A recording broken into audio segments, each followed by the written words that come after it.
Hi my families. வாரத்தில் இன்றைக்கி first day college school இருக்குது எல்லாத்துக்கும்.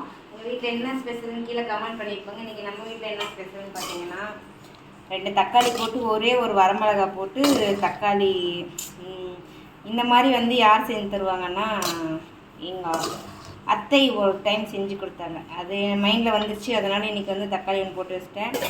இந்த பக்கம் வெள்ளை சாப்பாடு எனக்கு பாவற்காய் குழம்பை விட சோறு கம்மியாக இருக்குன்னு நினைக்காதீங்க. இந்த பக்கம் நைட்டு செஞ்ச பிரியாணி கொஞ்சம் இருக்குது. இப்போ பொரிச்ச சில்லி இருக்குது.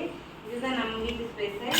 உங்கள் வீட்டிலலாம் என்ன ஸ்பெஷல்னு சொல்லிட்டு கீழே கமெண்ட் பண்ணிக்கோங்க. ஒருத்தர் எங்கே ஆளை காணான்னு நினைக்காதீங்க. ஆமாம், என்னடா நீங்கள் இந்த தான் ஐட்டம்லாம் வச்சுருக்கீங்க, ஆளை காணான்னு நினைக்காதீங்க. ஒரு வகை தெரியாமல் வயிற்றுக்குள்ளே வைப்பாங்கன்னு சொல்லுவாங்களே, அவர் வகை தெரியாமல் ட்ரெஸ்ஸிங் டேபிள் மேலே இருங்க பார்த்துட்டு வரலாம். ஹலோ சார், என்ன பண்ணுறீங்க? ஏறிட்டு இறங்க தெரியலையா? அப்படியே உட்காந்துரு. பாய் பாய்.